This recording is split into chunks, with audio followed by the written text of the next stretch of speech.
7 নম্বর সূরা সূরাতুল আরাফের 179 নম্বর আয়াতের ভিতরে আল্লাহ তাআলা বলছেন ওয়ালাকাদ যারানা লিজাহান্নামা কাসীরাম মিনাল জিন্নি ওয়াল ইনসি লাহুম কুলুবুন লা ইয়াফকাহুনা বিহা ওয়া লাহুম আ'য়ুনুন লা ইউবসিরুনা বিহা।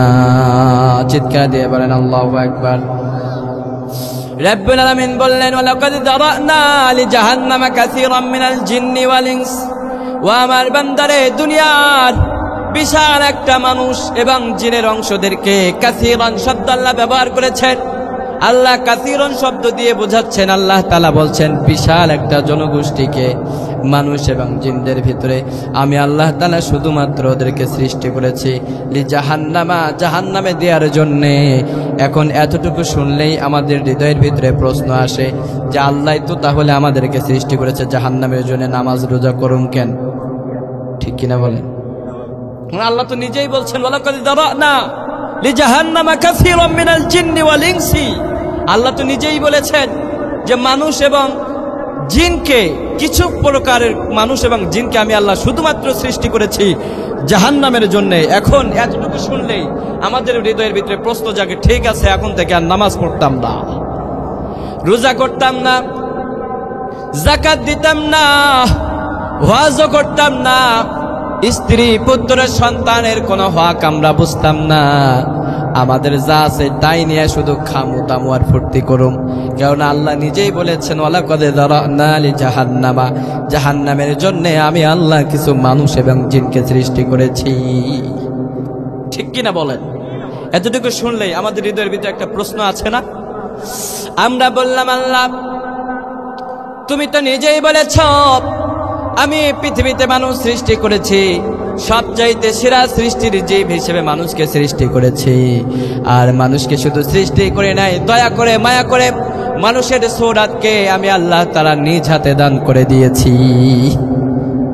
পৃথিবীতে কত দামি দামি প্রাণী আছে, কত সুন্দর সুন্দর প্রাণী আছে, আছে না নাই?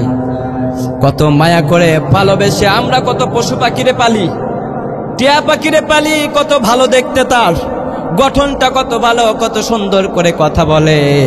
কিন্তু আল্লাহ বলছেন ওই পাখিটারে আমি নিজের হাতে সৃষ্টি করি নাই, চেহারা আকৃতিটা আমি নিজের হাতে দেই নাই।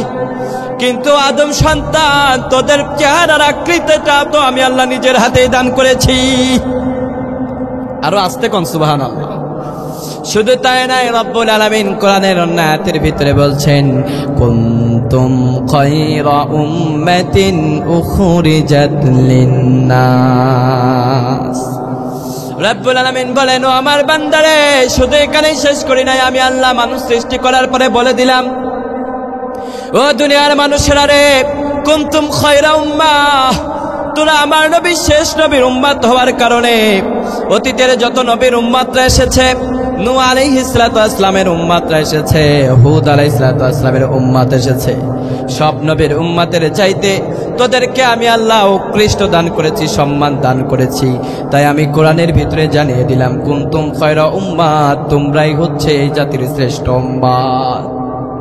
সুবহানাল্লাহ। আস্তে কর না, বাসাতে যায় কইেন সুবহানাল্লাহ, চিৎকার দিয়ে বলেন সুবহানাল্লাহ।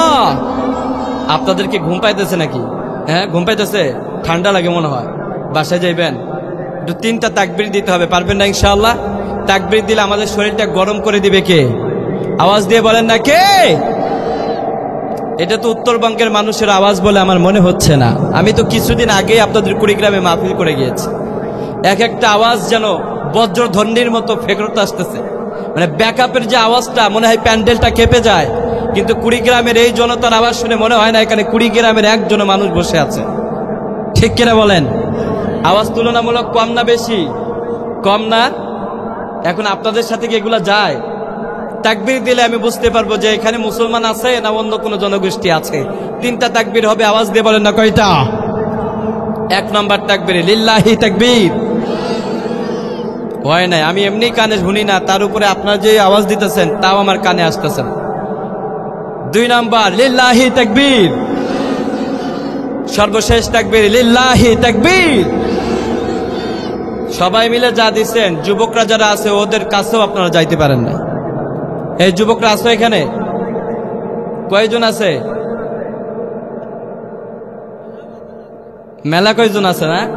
ইনশাআল্লাহ আলোচনা আজকে আমাদের এখানে আমরা যতটুকু শুনবো আমাদের বাস্তব জীবনে প্রতিষ্ঠা করার দরকার আছে না নাই? আওয়াজ দিয়ে বলেন না কেন, আছে না নাই? আপনাদের কি ঘুম পায়, ঠান্ডা লাগে, আলোচনা শুনতে ভালো লাগে? ইনশাআল্লাহ চলবে। আল্লাহ আমাদের শোনার, শেষ পর্যন্ত শোনার তৌফিক দান করুক। সবাই বলেন আমিন।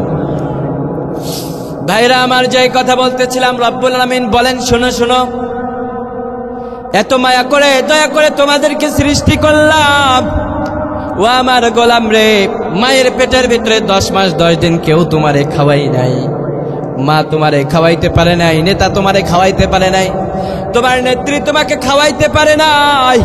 ওই মায়ের পেটের ভিতরে 10 মাস 10 দিন আমি আল্লাহ তোমারে ধীরে ধীরে বড় করলাম। কাইফা তাকফুরুনা বিল্লাহ। আর আল্লাহ বলছেন, কেমনে তোরা ওই আল্লাহরে ভুলে যাস? ঠিক কিনা বলেন? এবার রব্বুল আলামিন বলছেন, বান্দারে এত দয়া করে মায়া করে আমি আল্লাহ নিজের হাতে তোদেরকে সৃষ্টি করলাম, আর সৃষ্টি করার পরে শেষ নবীর উম্মত হওয়ার কারণে তোদেরকে বলে দিলাম, অন্য নবীর মতো তোদেরকে আমি আল্লাহ সাধারণভাবে ছেড়ে দেই নাই, অন্য নবীর চাইতে শ্রেষ্ঠ উম্মত হিসেবে তোদেরকে পৃথিবীতে সম্মান প্রতিষ্ঠা করলাম। শুধু তাই নয়, শেষ নবীর উম্মত হওয়ার কারণে আল্লাহর হাবিব বলেছেন, আমি এসেছি সবার শেষে, কিন্তু কিয়ামতের ময়দানে যেদিন জান্নাতের দরজাটা খুলে দেয়া হবে, অন্য কোন নবী জান্নাতটা পরিদর্শন করার আগে আমি নবী সবার আগে জান্নাতটা পরিদর্শন করতে পারবো। অন্য নবীর উম্মতটা জান্নাতে যাওয়ার আগে আমার নবীর উম্মতটা জান্নাতে চলে যাবে। সুবহানাল্লাহ বলেন। ফেরেশতারা ডাক দিয়ে বলবে, আপনি কেডা? আপনারে তো চিনি না। বিশ্ব নবীজি জান্নাতের দরজায় গিয়ে দাঁড়িয়ে থাকবেন, ফেরেশতারা ওয়েলকামিং করার জন্য দাঁড়িয়ে থাকবেন। ফেরেশতারা বলবেন, আপনি কেডা? বিশ্বনবী বলবেন, আমারে কি তুমি চিনো নাই? আমি তো দুজাহানের বাদশাহ, শেষ নবী, আখেরি জামানার নবী, আমি আল্লাহর বন্ধু মুহাম্মদ রাসূলুল্লাহ সাল্লাল্লাহু আলাইহি ওয়াসাল্লাম। চিৎকার দিয়ে বলেন আল্লাহু আকবার। আল্লাহর হাবিব বলেন, ওই দিন যখন আমি আমার পরিচয় দিব, ফেরেশতারা ডাক দিয়ে বলবে, ওগো নবী, আপনার জন্যই তো জান্নাতটা সৃষ্টি হওয়ার পর থেকে আজ পর্যন্ত আপনাকে দেখার জন্যই তো অপেক্ষা করে বসে আছি। আপনার পূর্বে জান্নাতটাকে কেউ ভিজিট করে নাই। ওগো নবী, আপনি এসেছেন, আপনাকে ওয়েলকাম করি, জান্নাতটা পরিদর্শন করে। সুবহানাল্লাহ বলেন। ও মিয়া, এত দয়া করে মায়া করে এত সম্মান করে আল্লাহ আমাদেরকে সৃষ্টি করেছেন। আবার কোরআনের ছোট্ট একটা আয়াত শোনার পরে আল্লাহ হতাশ করে দিয়েছেন, কারণ আল্লাহ নিজেই বলেছেন, ওয়ালাকাদ দারানা জাহান্নামা, খবরদার জেনে রাখো, কাসীরাম মিনাল জিন্নি ওয়াল ইনসি, জিন এবং ইনসানের ভিতরে বিশাল একটা জনগোষ্ঠীকে আমি আল্লাহ পাক রব্বুল আলামিন শুধুমাত্র জাহান্নামে দেওয়ার জন্যই সৃষ্টি করেছি। এখানে আমাদের হতাশ করে দিচ্ছে না? দিচ্ছে কিনা বলেন? আওয়াজ নাই, মানে ঘুম পাইতেছে।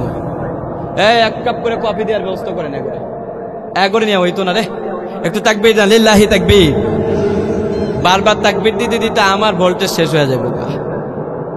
আপনারা কি থাকতে পারবেন ইনশাআল্লাহ শেষ পর্যন্ত? আল্লাহ কবুল করুন, বলেন আমিন। রব্বুল আলামিন বললেন, কেন তোমাদেরকে জাহান্নামে দেওয়া হবে? জানার দরকার আছে না নাই? জাহান্নামে দিতে চেয়েছে কে? আসতে বলবেন না কে? আবার সবচাইতে সম্মান দিয়েছে কে? জান্নাতে সব নবীর উম্মতের আগে আমাদেরকে জান্নাতে দিবে কে? শ্রেষ্ঠ নবীর উম্মত হিসেবে আমাদেরকে যিনি প্রেরণ করেছে তিনি কে? ওই রব্বুল আলামিন বললেন, আল্লাহ পাক রব্বুল আলামিন আমাদেরকে জানালেন, তোমাদেরকে জাহান্নামের জন্য সৃষ্টি করা হয়েছে বিশাল একটা জনগোষ্ঠীকে। আমরা বললাম, আল্লাহ এত দয়া করে মায়া করে আমাদেরকে সৃষ্টি করলা, আমাদেরকে কেন তুমি জাহান্নামের ভিতরে ফেলাবা? ও আল্লাহ, তুমি আমাদেরকে বলো। রব্বুল আলামিন বললেন, বান্দারে, ওয়ামা খালাকতুল জিন্না ওয়াল ইনসা ইল্লা লিয়াবুদুন।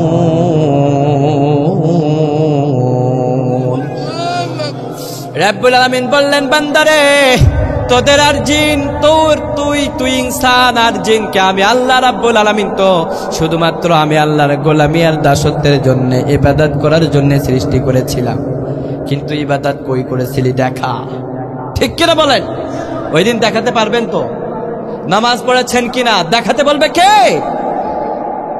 নয় দিনে দলের পরিচয় দিয়ে মাপ পেয়ে যাবেন। আমি জামাত ইসলাম করতাম, আওয়ামী লীগ করতাম, আরে আমার দাপট ছিল এলাকায়, আওয়ামী লীগের কথা বললে কেউ আমার বিরুদ্ধে কথা বলতো না। ফেরেশতারে এই কথা বললে মনে হয় মাপ হয়ে যাবো গা। না আমি বিএমপি করতাম, মাপ কোনো মাপ নাই, কেননা ওই দিন শুধুমাত্র আমলের হিসাব নিবে যিনি তিনি কে?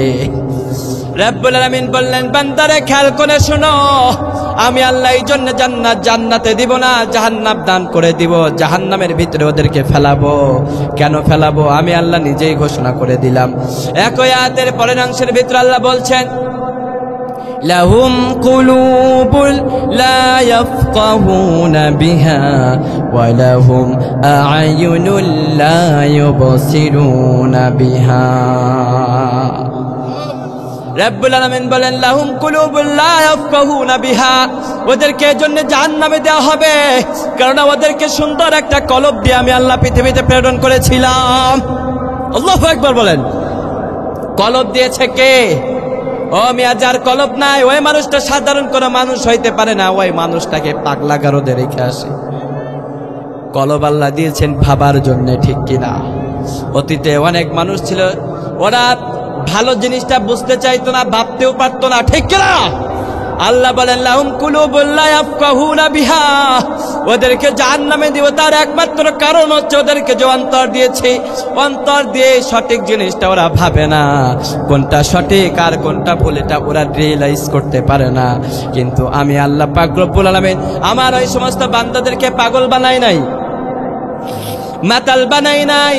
আমি আমার ওই সমস্ত বান্দাদেরকে উর্বাদ করে তৈরি করি নাই, ওদের সুন্দর একটা কলব দিয়েছিলাম, সুন্দর একটা সুচ্ছিরি একটা অন্তর দান করেছিলাম, যা দ্বারা আমার বান্দা ভাবতে পারত কোনটা সঠিক আর কোনটা ভুল, সিদ্ধান্ত সে নিতে পারত। কিন্তু দিনের ব্যাপারে পিছিয়ে থাকার কারণে, লাহুম কুলুবুল লা ইয়াফকাহুনা বিহা, অন্তর দিয়ে সঠিকটাকে উপলব্ধি না করার কারণে এই কিয়ামতের ময়দানে আমার ওই বান্দাদের জন্যই জাহান্নামটা নিযুক্ত করে দিব। নাউজুবিল্লাহ বলে। এখন অন্তর দিয়েছে কে? অন্তরের মালিক কে? এখন অন্তর দিয়ে বেশি বেশি ভালো জিনিসগুলা ভাবার দরকার আছে না নাই? এখন অন্তর দিয়েছে আল্লাহ, এখন আপনি ভাবেন না, রিয়েলাইজ করেন না, একা একা ভাবেন না। বাংলাদেশে তো অনেক দল আছে, সঠিক দল কোনটা? সঠিক দল কোনটা? কারা দিন প্রতিষ্ঠা করতে চায়, কারা ইনসাফ প্রতিষ্ঠা করতে চায়, কারা জনগণের মন বুঝতে চায়। কলব দিয়েছে আল্লাহ, কিন্তু আপনি ভাবেন না। এই জন্য রব্বুল আলামিন বললেন, এক নম্বরে যেই কারণে ওদেরকে জাহান্নামে দেওয়া হবে, কারণ ওদের কলব দিয়েছি অন্তর দিয়ে, ওরা সঠিকটা ভাবে না, যার কার ফলশ্রুতিতে আমি আল্লাহ তাআলা জান্নাতে না দিয়ে জাহান্নাম দান করে দিব। নাউজুবিল্লাহ বলেন। দুই নম্বরে আল্লাহ বলছেন যেই কারণে জাহান্নামে যাবেন, লাহুম কুলুবুল লা ইয়াফকাহুনা বিহা ওয়া লাহুম আ'য়ুনুল লা ইউবসিরুনা বিহা। সুবহানাল্লাহ। রব্বুল আলামিন বললেন ওয়া লাহুম আ'য়ুন, এরপরে আমার বান্দাদেরকে দুইটা করে চোখ দিলাম। চোখ দিছে কে? না আপনারে মা দিছে মনে হয়?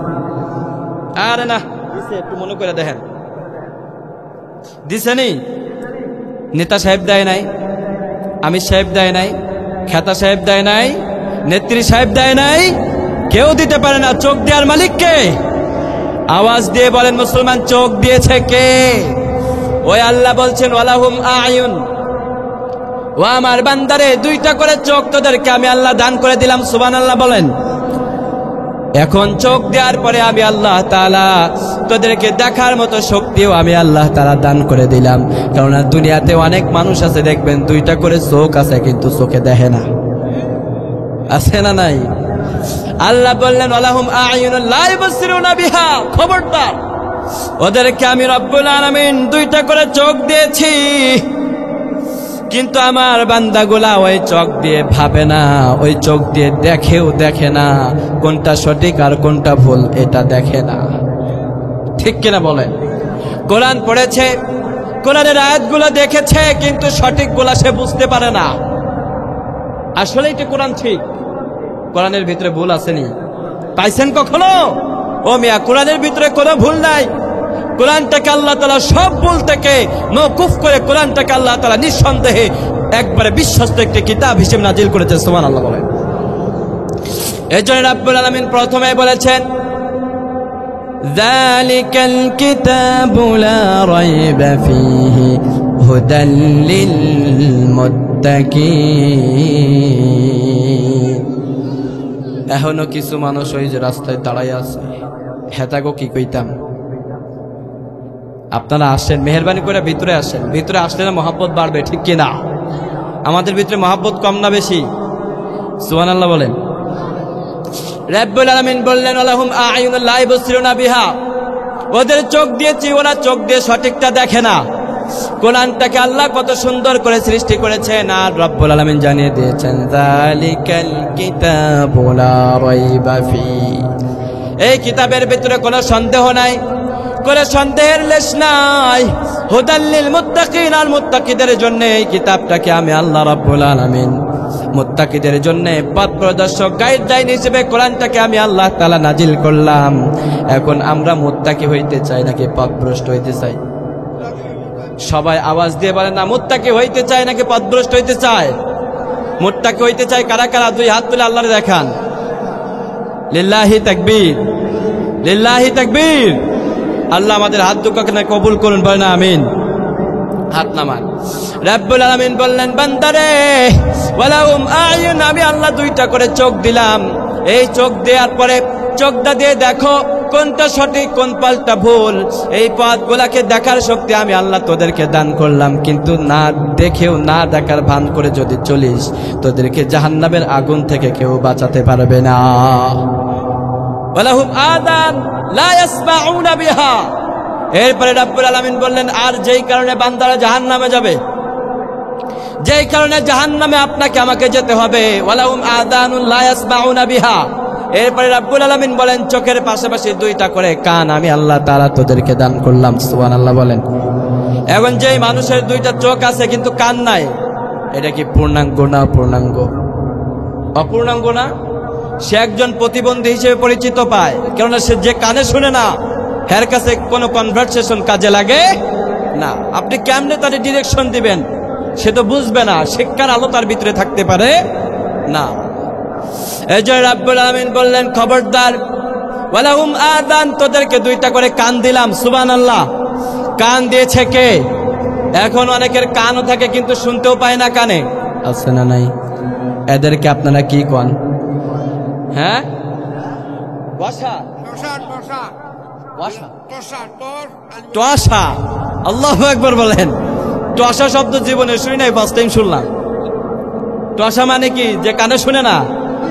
এরে টসা আসেনি এনে? কাডা কাডা? আল্লাহ কবুল করুক, বলেন আমিন। আমাদের এখানে যেন কেউ না থাকে, আল্লাহ সবাইকে সুস্থ রাখুক, বলেন আমিন। রব্বুল আলামিন বলছেন দুইটা করে কান দিলাম।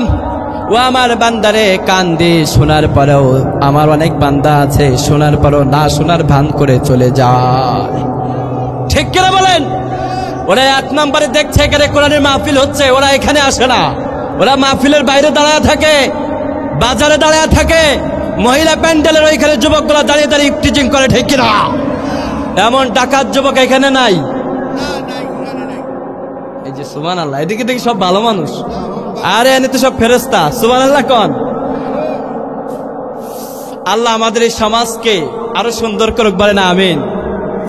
রব্বুল আলামিন বললেন 1 নম্বরে তোদের কলব দিলাম। লাহুম কুলুব, অন্তর দিয়েছে কে? কোরআনের মাহফিলে না এসে রাস্তায় দাঁড়ায় দাঁড়ায় বাদাম খায় আর মাহফিল শুনে, প্যান্ডেলে বসে বসে বাদামও খায় মাহফিলে শুনে আসে না নাই? এগুলা শুনবো কি আর খাইবো কি? সবগুলা খাওয়ার ভিতর দিয়ে যাইবো, ঠিক কিনা? ওদের হৃদয়ের কানের ভিতরে কিচ্ছু ঢুকবে না, আওয়াজ দিয়ে বলেন ঠিক কিনা? আর যারা দাঁড়িয়ে দাঁড়িয়ে রাস্তায় দাঁড়িয়ে দাঁড়িয়ে শুনে, ওদের ভিতরে কিছু যাইব নি। কথা কন না কেন? এন যারা দাঁড়িয়ে আছে ওরা মনে হয় মরবো না, এরা যারা আছে এরা মরতো, সবাইকে বলা লাগবে না? ও মিয়া, যারা দাঁড়িয়ে আছেন হৃদয়কে একটু ভয় লাগে না? একটু ভয় লাগে না? আল্লাহ বলছেন লাহুম কুলুব, তোদের 1 নম্বরে জাহান্নামে দেওয়ার কারণ হচ্ছে তোদের সুন্দর অন্তর দিয়েছিলাম। কোরআনের মাহফিল হওয়ার পরেও তোরা আগান বাগান গিয়া ঘুরছিস আর টিচিং করেছিস, জাহান্নাম ছাড়া তোদের কোনো উপায় নাই, ঠিক কিনা? দুই নম্বরে রব্বুল আলামিন বলেন ওয়ালাহুম আয়ুন, দুইটা করে চোখ দিলাম, চোখটাও কাজে লাগাস নাই। কোরআনের মাহফিলে একবার তাকায় আর মহিলা প্যান্ডেলের দিকে আর একবার তাকায়, আছে না নাই? এখানে আবার অনেক যুবক আছে, ওরা এখানে মাহফিলে বসে আছে, কিন্তু একটু পরে চিন্তা করবো মাহফিলও শেষ, প্যান্ডেলের আগে যা দাঁড়াইতাম। আছে না নাই? আল্লাহ তাদেরকে হেদায়েত করুক, বলেন আমিন। একটু জিকির করেন লা ইলাহা।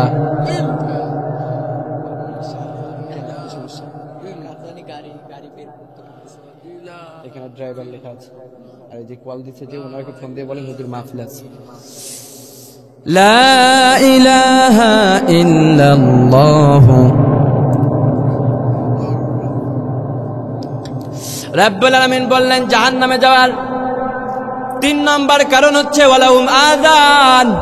কোরআনের মাহফিলগুলোতে তোমাদেরকে কোরআন দিয়ে প্রচার করে তোমাদেরকে ডাকা হয়, যেমন ভাবে মসজিদে মুয়াজ্জিন সাহেব নামাজের জন্য ডাকে, ঠিক কিনা বলেন? 5 ওয়াক্ত নামাজে মুয়াজ্জিন সাহেব মুসল্লিদেরকে ডাকে নাকি ডাকে না?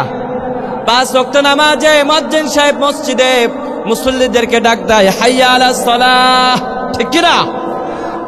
হাইয়া আলাস সালাহ শব্দটা শুনে মহল্লার সবাই নামাজে যায় না। জাহান্নামেও সবাই যাবে না, যারা ওই দিন নামাজে গিয়েছে মুয়াজ্জিনের আযান শুনে, হাইয়া আলাস সালাহর শব্দ শুনে, যাদের হৃদয়ের ভিতরে কলিজার ভিতরে ঝাঁকুনি উঠে গিয়েছে, না যত যা কাম থাকুক না কেন নামাজ আগে, ঠিক কিনা? আর যুবকগুলা যত কাজে ব্যস্ত থাকুক না কেন, মুয়াজ্জিনের আযান শোনার পরে যে সমস্ত যুবকরা নামাজের চলে গিয়েছে, কিয়ামতের ময়দানে তাদেরকে জান্নাত দান করে দিবে কে? রব্বুল আলামিন বলছেন ঠিক একই ভাবে যেখানে কোরআন প্রচার করা হয় আশপাশ দিয়া শুনতাম, প্যান্ডেলে যাইতা না, ঠিক কিনা? আরে ঠান্ডা পড়ছে বেশি, ময়দানে যাওয়ার দরকার নাই, ঠিক নেই? আরে বাসায় নতুন বিয়ে করছি, বউ রেখেও মাহফিলে যাইতাম নি, এমন আল্লাহর ওলি নাই এদিকে, আছে না নাই? সারা জীবন তো বউরে পাইবেন, কিন্তু কোরআন কত সারা জীবন কি পাইবেন নি? একটা দিন কোরআনটা বোঝার সময় কোরআনটা যদি না বুঝেন, কাল কিয়ামতের ময়দানে আল্লাহ প্রশ্ন করবে। ওই যে হুজুর বলেছিল লাহুম কুলুব, অন্তর দিয়েছিলাম ভাবিস নাই তো, চোখ দিয়েছিলাম দেখিস নাই তো, কান দিয়েছিলাম শুনিস নাই তো, এর জন্যই ওয়ালাকাদ যারানা লি জাহান্নামা, ওই জাহান্নামের কাতারে তোর নামটাও লিপিবদ্ধ হয়ে গেছে, ঠিক কিনা বল? এর জন্য জাহান্নাম থেকে বাঁচতে গেলে কোরআন ছাড়া উপায়, কোরআন ছাড়া উপায় আসেনি। এর জন্য আমাদের স্লোগান হবে একটাই, কোরআন আছে যেখানে, কোরআন নাই যেখানে। কোরআন যেখানে থাকে না এখানে থাকার কোনো প্রয়োজন নেই। আল্লাহ আমাদের কবুল করুক, বলেন আমিন। কিন্তু এই আয়াত দিয়ে আমাদেরকে আরো একটা বিষয় শিক্ষা দিচ্ছে আল্লাহ রাব্বুল আলামিন। সেই শিক্ষাটা হচ্ছে আল্লাহ রাব্বুল আলামিন বলছেন ওরা দেখার পরেও দেখে না, অন্তর দিয়ে ভাবার পরেও ভাবে না, কান দিয়ে শোনার পরেও কারা শুনে না। তোমরা জানো নাকি এদের একটা পরিচয় আছে, এই পরিচয়টা জানার দরকার আছে না নাই? রাব্বুল আলামিন বললেন ওদের একটা পরিচয় আছে, আর ওই পরিচয়টা জানো তো না, পরিচয় না। ও আমার বান্দারে, ওই পরিচয়টা হচ্ছে জাহান্নামের সবচেয়ে নিকৃষ্ট মানুষ হবার পরিচয়, ঠিক কিনা? আমরা নিকৃষ্ট হইতে চাই নাকি উৎকৃষ্ট হইতে চাই? আর উৎকৃষ্ট তারা যারা তারা জান্নাতে যাবে, নিকৃষ্ট যারা তারা জাহান্নামে যাবে। পথ হইছে দুইটা, আওয়াজ দিয়ে বলেন কয়টা? একটা জান্নাতের, আর একটা জান্নাতের পথের জন্য 5 ওয়াক্ত নামাজে মুমিনরা দাঁড়িয়ে যায় আর বলে ইহদিনাস সিরাতাল মুস্তাকিম, ও আল্লাহ সিরাতাল মুস্তাকিমের পথ তুমি আমাদেরকে দান করো। আমরা বললাম আল্লাহ আমরা তো সাধারণ মানুষ, কুড়িগ্রামের মানুষ, সাধারণ মানুষ, আল্লাহ কোরআনটা বেশি বুঝি না। রব্বুল আলামিন কোন পথ তোমার কাছে চাইবো? আল্লাহ বলেন বান্দারে দুনিয়া তো পথ তো অনেক, কোন পথ চাস আমারে বল। রব্বুল আলামিনের কাছে তখন আমরা সূরা ফাতিহার মাধ্যমে বলি আল্লাহ সিরাতাল্লাযীনা আন'আমতা আলাইহিম গায়রিল মাগদুবি আলাইহিম ওয়ালাদ-দাল্লিন। আমরা বলি আল্লাহ গো বেশি কিছু বুঝি না, সিরাতাল্লাযীনা আনআমতা আলাইহিম, আল্লাহ যেই পথে চলে তোমার অগণিত বান্দারা তোমার নিয়ামত প্রাপ্ত হয়েছে, সিরাতাল্লাযীনা আনআমতা আলাইহিম, ওই নিয়ামত প্রাপ্তদের দল তুমি আমাদেরকে অন্তর্ভুক্ত করে নাও। রাব্বুল আলামিন বলেন ওই পথ যদি পাইতে চাও, এক নম্বর ওমায়ুতাইল্লাহ ওয়ার রাসূল, এক নম্বরে আমি আল্লাহর ইত্তেবা করতে হবে, আমার কোরআনটা মানতে হবে, আমার নবীর হাদিসটা মানতে হবে, আমি কোরআনের ভিতরে যতগুলা বিধান দিয়েছি সব বিধানটাকে মানতে হবে, আমার কোরআনের প্রতি বিশ্বাস আনতে হবে, আখিরাতের প্রতি বিশ্বাস আনতে হবে। আর যারা আমি আল্লাহর প্রতি পূর্ণাঙ্গ বিশ্বাস করতে পারবারে বান্দা, ওমায়ুতাইল্লাহ ওয়ার রাসূল, আমি আল্লাহকে মানার পরে আমার হাবিবকে যারা মানতে পারবা, আমি আল্লাহ তাআলা তাদের বিষয়ে জানিয়ে দিলাম ওই যে জান্নাতের জন্য পথটা তুমি নামাজের ভিতরে আমি আল্লাহর কাছে আবেদন করেছিলাম রে বান্দা, আমি আল্লাহ জানিয়ে দিলাম ওয়ামায়ুতাইল্লাহ ওয়ার রাসূলা, আমি আল্লাহর ইত্তেবা করার কারণে, আমি আল্লাহর কথাগুলা মানার কারণে, কোরআনের বিধানগুলা মানার কারণে, আমার রাসূলের পথকে অনুসরণ করার কারণে, ওয়ামায়ুতাইল্লাহ ওয়ার রাসূলা ফাউলাইকা মাআল্লাযীনা আনআমা আল্লাহু আলাইহিম, জান্নাতের ভিতরে তোমাদের অবস্থান আর নবীদের অবস্থান এক হয়ে যাবে। অর্থাৎ আপনি কোরআন মানলেন, নবীর হাদিসও মানলেন, জান্নাতে সাধারণ মানুষের সাথে আপনার জান্নাত হবে না, অসাধারণ মানুষদের সাথে আল্লাহ তাআলা আপনাকে জান্নাতে রেখে দিবেন। সুবহানাল্লাহ বলেন। আল্লাহ তাআলা মিনান নাবিয়্যিন, এক নম্বরে যাদের ঈমান যত বেশি হবে আল্লাহ বলেন এক নম্বরে তোমাদের সাথী হবে জান্নাতের ভিতরে নবীরা। নবীদের সাথে আমরা জান্নাতে থাকতে চাই নাকি চাই না? কারা কারা চান? আল্লাহ কবুল করুক, বলেন আমিন, হাত নামান। আল্লাহ আমাদেরকে সকলকে নবীদের সাথে জান্নাতে থাকার তৌফিক দান করো, বলেন আমিন। রাব্বুল আলামিনের সাহাবীরা, আল্লাহর নবীর সাহাবীরা কত কষ্ট করতেন বিশ্ব নবীর সাথে জান্নাতে থাকার জন্য, ঠিক কিনা? কিন্তু আল্লাহ তাআলা আমাদের জন্য সহজ করে দিয়েছেন। একজন সাহাবী বিশ্ব নবীর দরবারে আসতেন, বিশ্ব নবীর দরবার থেকে যখন এই বাসায় চলে যেতেন, বাসায় যাওয়ার পরে অত্যন্ত বিচলিত হয়ে যেতেন, আর শুধু কান্নার কান্না, কান্নায় তিনি বিচলিত হয়ে যেতেন। ফ্যামিলির কেউ তার জায়গায় বলতো আমি আল্লাহর হাবিবরে ছাড়া থাকতে পারি না। আল্লাহর হাবিবের কাছে যখনই চলে যায় আবার হৃদয়ের ভিতরে শান্তি অনুভব করি। সুবহানাল্লাহ বলেন। ওই সাহাবীটা একবার আল্লাহর হাবিবের দরবারে হাজির হলেন। মা আয়েশা সিদ্দিকা রাদিয়াল্লাহু তাআলা আনহা বলেন, আমি ওনার কথাগুলো শুনছিলাম। ওই সাহাবীটা বিশ্বনবীর দরবারে এসে বললেন, ইয়া রাসূলুল্লাহ সাল্লাল্লাহু আলাইহি ওয়াসাল্লাম, আপনার দরবারে যতক্ষণ পর্যন্ত আপনার সামনে আমি উপস্থিত থাকি, ওগো আল্লাহর হাবিব, আপনার সামনে উপস্থিত থাকার কারণে আমার হৃদয়ের ভিতরে শান্তি পায়, কিন্তু আপনার কাছ থেকে যখন আমি ফ্যামিলির কাছে চলে যাই, বাসাতে চলে যাই, ও আল্লাহর হাবিব, বাসাতে যাওয়ার পরে আমি থাকতে পারি না, আমার হৃদয়ের ভিতরে জ্বালা পোড়া উঠে যায়, আমি আপনাকে ছাড়া এক মুহূর্ত কাটাতে পারি না। আল্লাহু আকবার বলেন। কত বেশি রাসূলকে ভালোবাসতেন, সুবহানাল্লাহ বলেন। ওই সাহাবীটার কথা বিশ্বনবীজি শুনে, কিন্তু বিশ্বনবীজি কোনো জবাব দেয় না। আল্লাহর হাবিবের ওই সাহাবীটা এক পর্যায়ে বললেন, ও আল্লাহর হাবিব, দুনিয়াতে আপনাকে ছাড়া যদি এক মুহূর্ত না থাকতে পারি, ও আল্লাহর হাবিব, আপনি একবার জবাব দিন, দুনিয়াতে আপনাকে ছাড়া যদি এক মুহূর্ত না থাকতে পারি, ইয়া রাসূলুল্লাহ, যখন আপনার মৃত্যু হয়ে যাবে, আপনার যখন ওয়াফাত হয়ে যাবে, আমারও যখন মৃত্যু হবে, আল্লাহ না করুক, আল্লাহ যদি আমাকে জান্নাতবাসী করে, জান্নাতে যাওয়ার পরে আপনি রাসূলের সাথে যদি আমি জান্নাতে না থাকতে পারি, ওই জান্নাতের ভিতরেও মনে হয় আমি থাকতে পারবো না। সুবহানাল্লাহ বলেন। আল্লাহর হাবিব কিছু বলে না, কিন্তু ওই সাহাবীটা অনর্গল চোখ দিয়ে পানি আসতেই থাকে, পানি আর থামাতে পারে না। সুবহানাল্লাহ বলেন। সাহাবী কান্না করে আর বলে, ইয়া রাসূলুল্লাহ, আপনি কিছু বলুন, দুনিয়াতে আপনার ভালোবাসায় আমি সাহাবী এত পাগল পারা, জান্নাতে আপনাকে আমি যদি সঙ্গী না পাই, জান্নাতে আমি কেমন করে থাকবো? কতটা ভালোবাসতেন আল্লাহর হাবিবকে, আর আপনি আমি কত ভালোবাসি। বিশ্বনবীজি কিছু বলে না, কেননা রাসূল সাল্লাল্লাহু আলাইহি ওয়াসাল্লাম মন করা কোনো কথা বলতেন না, তিনি যা বলতেন জানিয়ে দিতেন। কে? চিৎকার দিয়ে বলেন কে?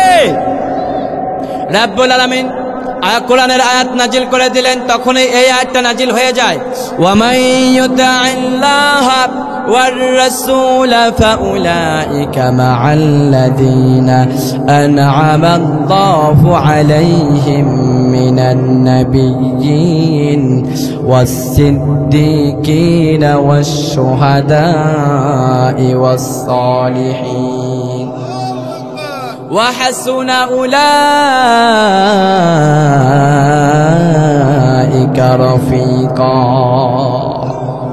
রব্বুল আলামিন বললেন ওমাইতু আল্লাহ ইয়া রাসূলুল্লাহ আপনার সাহাবীকে জানিয়ে দেন চিন্তার কোনো কারণ নাই ওরা যদি আমি আল্লাহরে মানার মতো মানতে পারে আপনার কথাগুলো মানতে পারে ওমাইতু আল্লাহ ওয়ার রাসূল ফাউলাইকা মাআল্লাযিনা আনআমা আল্লাহু আলাইহিম জান্নাতের ভিতরে সাধারণ কোন মানুষের সাথে ওদেরকে জান্নাতে থাকতে হবে না আপনি নবীর সাথেই ওদেরকে জান্নাতে রেখে দেওয়া হবে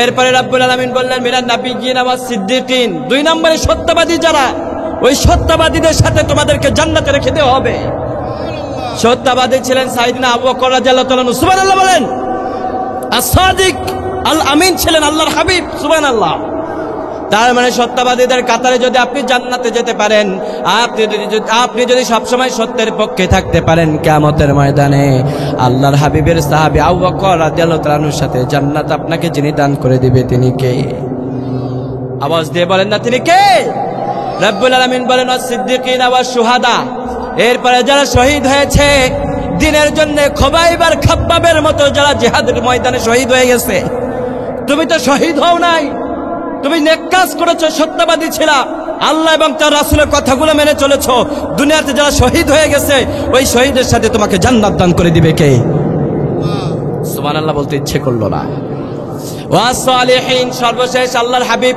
কে আল্লাহ জানিয়ে দিলেন ইয়া রাসূলুল্লাহ ওয়াস সালিহিন দুনিয়াতে যারা সারা জীবন ভর আল্লাহর ইবাদত করেছে আল্লাহর গোলামি করেছে আমি নবীর কথাগুলো মেনে চলেছে ওই সালেহিন বান্দাদের সাথে কিয়ামতের ময়দানে আল্লাহ তাদেরকে হাসর নাসর করাবে আমরা এটা চাই নাকি চাই না আল্লাহ কবুল করুন বলেন আমিন এজন্য ভাইরা আমার যেই কথা বলতেছিলাম শুরুতেই আমি আবার আমার পূর্বের আয়াতের দিকে ফিরে যাই আল্লাহ রাব্বুল আলামিন বললেন শোনো এদের একটাই পরিচয় এদের এক নম্বর পরিচয় কারণ ওরা কোরআনটা মানা শুনে দেখে কলব দিয়ে ভাবার চেষ্টা করে না ওদের একটা পরিচয় আছে আর ওই পরিচয়টা হচ্ছে মুনাফিক ঠিক কিনা বলেন কারণ ওদের অন্তর দিয়েছে কে কলব দিয়েছে কে চোখ দিয়েছে কে কান দিয়েছে কে এতগুলো থাকার পর ওরা সঠিকটা ভাবে না দেখে না শুনে না যার কারণে আমি আল্লাহ তাআলা বলে দিলাম ওদের হৃদয়ের ভিতরে কলবের ভিতরে পচন ধরেছে ওদের যত ওষুধ দাও ডাক্তার দেখাও কাজ হবে না ঠিক কিনা কারণ ওদের কলবের ভিতরে রোগ ঢুকিয়ে দিয়েছে কে আওয়াজ দিয়ে বলেন না কে এমন মানুষ আছে দেখবেন কোরআন শুনে কিন্তু হৃদয়ের ভিতরে যায় না মসজিদের ভিতরে জুমার নামাজে খতিব সাহেবের আলোচনা শুনে মসজিদ থেকে বাইর হওয়ার পরে বলে হুজুর যা বলে সব কি আসলে মানা যায় নাকি আছে না নাই হুজুর বলছে কোরআন দিয়ে রাষ্ট্র পরিচালনা করার কথা এখন হ্যাঁ বাইরে হয়ে কয় আসলেই কি কোরআন দিয়ে রাষ্ট্র পরিচালনা করা সম্ভব ঠিক কিনা এমন মানুষ আমাদের সমাজে আছে না নাই এদের একটাই পরিচয় হচ্ছে মুনাফিক ঠিক কিনা নিফাকের রোগ এদের ভিতরে ঢুকিয়ে দিয়েছে কে কেন ঢুকিয়ে দিয়েছে আল্লাহ কেন ঢোকাবেন এই প্রশ্নের জবাব আমাদেরকে জানার দরকার আছে না নাই জানাবে কে আওয়াজ দিয়ে বলেন না কে রব্বুল আলামিন আমাদেরকে প্রথমেই জানাচ্ছেন সূরাতুল বাকারার 2 নম্বর সূরা 7 নম্বর আয়াতের ভিতরে আল্লাহ তাআলা আমাদেরকে জানাচ্ছেন যারা মসজিদের ভিতরে নামাজে যায় মসজিদ থেকে বাইর হয়ে বলে মসজিদও পবিত্র জিনিস ইসলামও পবিত্র জিনিস কোরআনও পবিত্র জিনিস মসজিদও পবিত্র কোরআনও পবিত্র তাই মসজিদের ভিতরে ভাই কোরআনটা থাকুক ইসলামটা মসজিদের ভিতরে সীমাবদ্ধ থাকুক সমাজের ভিতরে কোরআন দিয়ে চালানোর কোনো প্রয়োজন নাই এমন আছে না নাই এমন মানুষ আছে না নাই ওরা নামধারী ইমানদার ওদের হৃদয়ের ভিতরে কোনো ইমানের লেশ নাই ঠিক কিনা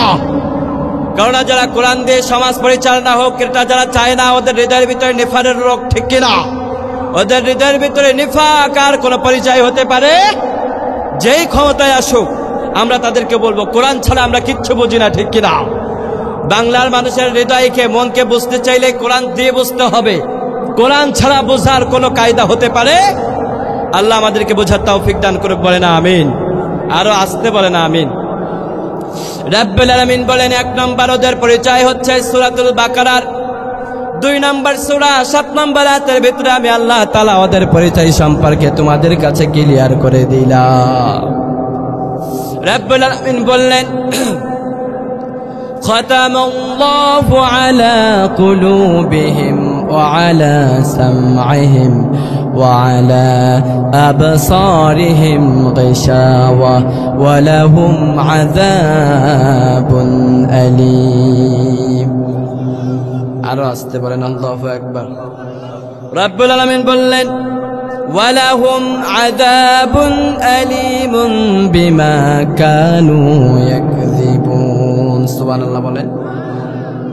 রাব্বুল আলামিন বললেন খাতামাল্লাহু আলা কুলুবিহিম, আমি আল্লাহ তাআলা জানিয়ে দিলাম যেই বান্দাগুলা কোরআন শোনার পরেও শুনে না, দেখার পরেও দেখে না, অন্তর দিয়ে ভাবার চেষ্টা করে না। খাতামাল্লাহু আলা কুলুবিহিম, আমি আল্লাহ তাআলা স্পষ্টভাবে জানিয়ে দিলাম আমার বান্দারে খাতামাল্লাহু আলা কুলুবিহিম, ওদের অন্তরের ভিতরে একটা রোগ রয়েছে। কি রয়েছে? রোগ রয়েছে। কথা কার? ওয়া আলা সাম'ইহিম, খাতামাল্লাহু আলা কুলুবিহিম ওয়া আলা সাম'ইহিম ওয়া আলা আবসারিহিম গিশাওয়া, তাই ওদের হৃদয়ের ভিতরে ওয়া আলা সাম'ইহিম খাতামাল্লাহু আলা কুলুবিহিম, ওদের হৃদয়ের ভিতরে একটা পর্দা ফেলে দেওয়া হয়েছে, ওদের কানের ভিতরে একটা পর্দা ফেলে দেওয়া হয়েছে। ওয়া আলা সাম'ইহিম ওয়া আলা আবসারিহিম, ওদের চোখের ভিতরে একটা পর্দা দিয়েছে কে? ওয়ালাহুম আযাবুন আযীম, আর আমি আল্লাহ তাআলা জানিয়ে দিলাম ওদের জন্য আমি আল্লাহ তাআলা জাহান্নামের ভয়ঙ্কর থেকে ভয়ঙ্কর আযাব রেখে দিয়েছি। নাউযুবিল্লাহ বলেন। ওদের 1 নম্বর কারণ জাহান্নামে ভয়ঙ্কর আযাব ভোগ করার 1 নম্বর কারণ হচ্ছে খাতামাল্লাহু আলা কুলুবিহিম, ওদের অন্তরের ভিতরে আল্লাহ তাআলা সিল মেরে দিয়েছেন। তাই ওরা যত কোরআনের কথা শুনুক না কেন ওদের হৃদয়টা গলে না। ঠিক কিনা বলেন? অনেক মানুষ আছে দেখবেন মাহফিলের ময়দানে হাত তুলে দোয়া করে, চোখের পানিতে বুক ভেসে যায়। আবার আপনার পাশে অনেক মানুষ আছে ওরা তাহাজ্জুদের নামাজে দাঁড়িয়ে দোয়া করলে ওদের চোখ দিয়ে 1 ফোঁটা বাড়ি বাড়ি হয়ে না। ঠিক কিনা বলেন? ওদের একটাই পরিচয়, ওদের হৃদয়ের ভিতরে মোহর মেরে দিয়েছে কে? সিল মেরে দিয়েছে কে? আমরা বললাম আল্লাহ কেন আপনি ওদের হৃদয়ের ভিতরে সিল মেরেছেন? কেননা সিল মারার কথা বলছে কে? খাতামাল্লাহু আলা, আল্লাহ নিজেই বলছেন খাতামাল্লাহ, ওদের কলবের ভিতরে আমি আল্লাহ নিজেই সিল মেরে দিয়েছি। আল্লাহু আকবার বলেন। আমরা বললাম আল্লাহ আপনি তো নিজেই সিল মেরেছেন, তাহলে তো মুনাফিক হবেই, কেননা সিল মেরেছে কে? আমরা যখন এই আল্লাহর কাছে এই কথাটি বললাম, রব্বুল আলামিন বললেন শুনো আমি কেন ওদের হৃদয়ের ভিতরে সিলটা মেরে দিয়েছি, এই প্রশ্নের জবাব যদি তোমরা জানতে চাও কোরআন তোমাদেরকে শুনতে হবে। কোরআন ছাড়া ব্যতিক্রমী কোনো কিতাবের ভিতরে এই জবাবটা তোমরা পাবে না।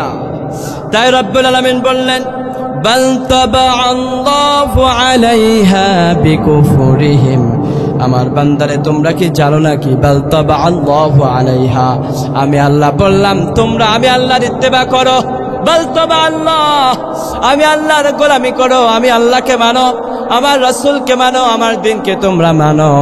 কিন্তু দুনিয়াতে আসার পরে বাল তাবাআল্লাহু আলাইহা বিকুফরিহিম, ওরা আল্লাহর তো মানেই না, বরং আল্লাহর সাথে ওরা কুফরিতে লিপ্ত হয়ে যায়। আল্লাহকে অস্বীকার করে, রাসূলকে অস্বীকার করে। আসলে কোরআন তো আগেরকার জিনিস, কোরআন দিয়ে এখন কি রাষ্ট্র পরিচালনা সম্ভব নাকি? এই কথা বলে তোমাদের হৃদয় কোরা ভেঙে দেয়, ঠিক কিনা? ওদের একটাই পরিচয় হচ্ছে চাটকা মুনাফিক ছাড়া আর কিচ্ছু হতে পারে না, ঠিক কিনা বলেন?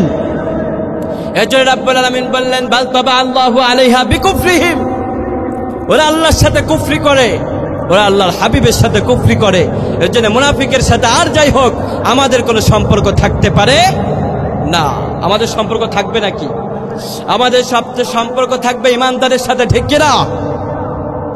এই জন্য রব্বুল আলামিন বললেন কেন ওদের হৃদয়ের ভিতরে, ওই যে প্রথম আয়াতে আমি আল্লাহ তাআলা জানিয়ে দিলাম ওদের হৃদয়ের ভিতরে তো সিল মেরে দেওয়া হয়েছে। এখনো তো আপনারা প্রশ্নের জবাবটা পান নাই। আপনি শুধু ধারে কাছে গিয়েছেন বাল তাবাআল্লাহু আলাইহা, ওরা শুধু কুফরি করে, এর জন্য ওদের হৃদয়ের ভিতরে সিল মেরে দেওয়া হয়েছে। কেন ওরা কুফরি করে এই কথাটাও যদি কোরআন দিয়ে জানা যায় তাহলে ভালো হবে না? সুবহানাল্লাহ বলেন। কোরআনের ভিতরে আল্লাহ তাআলা কোনো কিছু আমাদের জন্য বাদ রাখে নাই। রব্বুল আলামিন আমাদেরকে কোরআনের ভিতরে সেই জবাবটা আল্লাহ তাআলা দিচ্ছেন। রব্বুল আলামিন বলেন সূরাতুল মুতাফফিফিনের 14 নম্বর আয়াতের ভিতরে আল্লাহ তাআলা আমাদেরকে সেই জবাবটা দিচ্ছেন। রব্বুল আলামিন বলেন কাল্লা বাল রানা আলা কুলুবিহিম কাল্লা বাল রানা আলা কুলুবিহিম মা কানু ইয়াকসিবুন।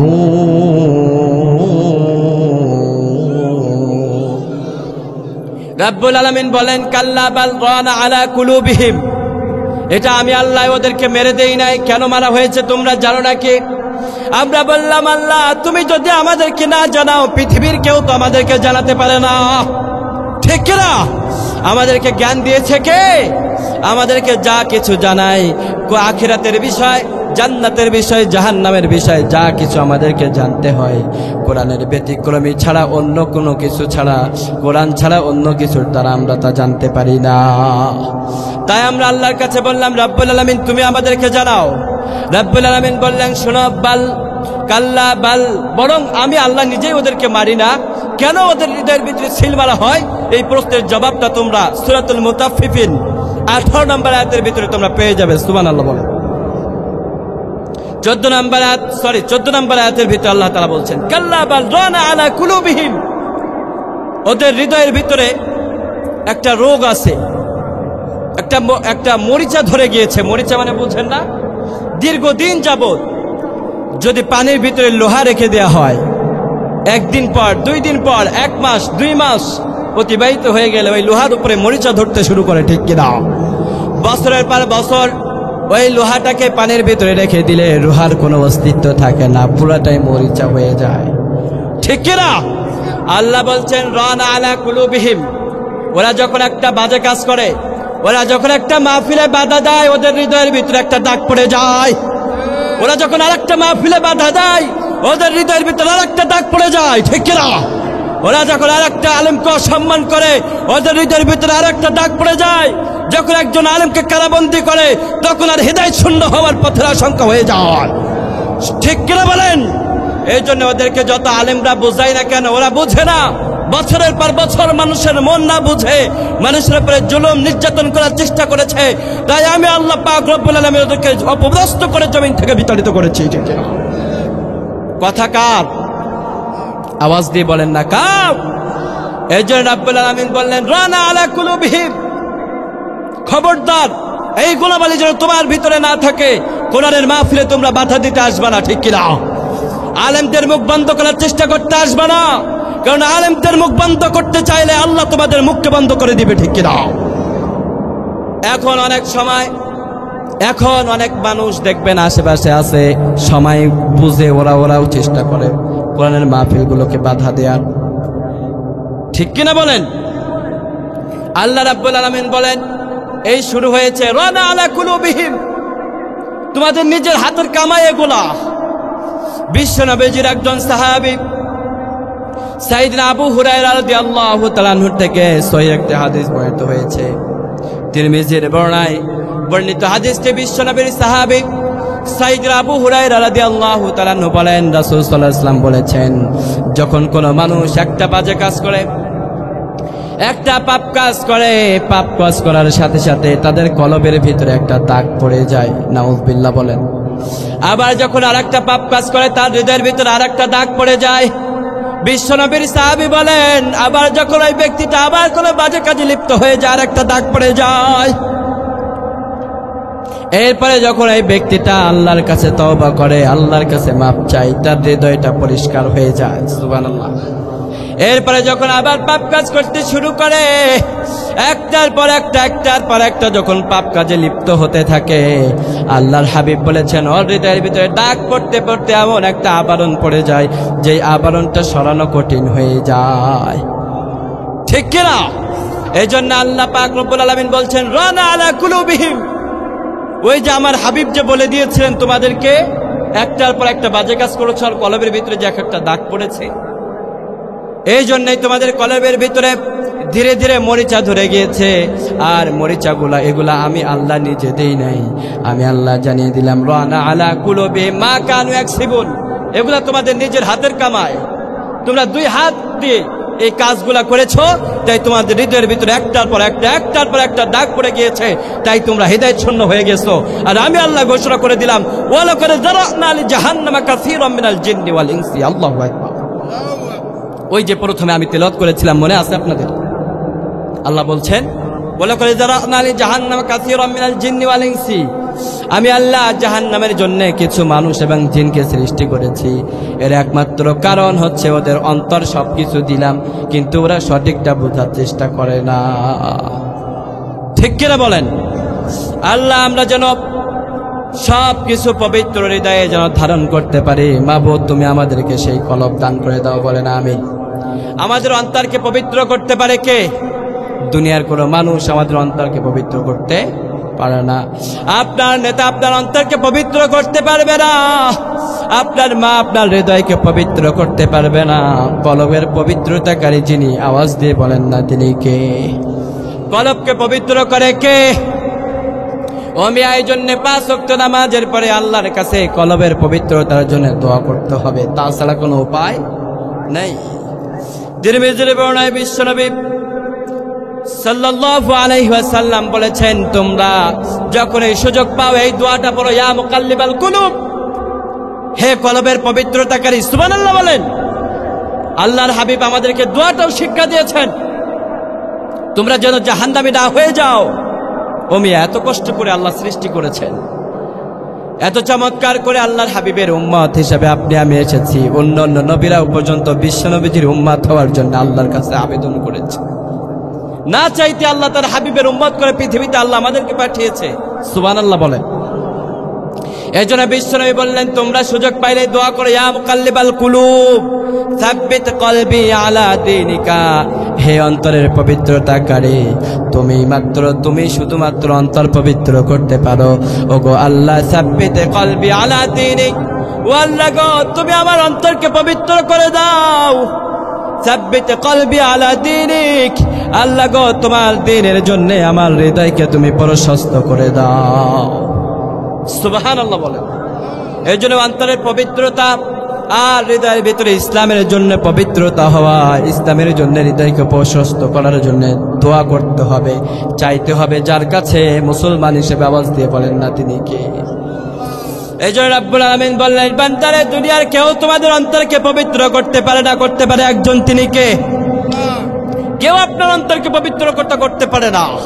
কেউ চাইলে হেদায়েত পায় না, কেউ চাইলে তার হৃদয়কে নিজে নিজেই ইসলামের জন্য প্রশস্ত করতে পারে না। প্রশস্ত করার মালিক কে?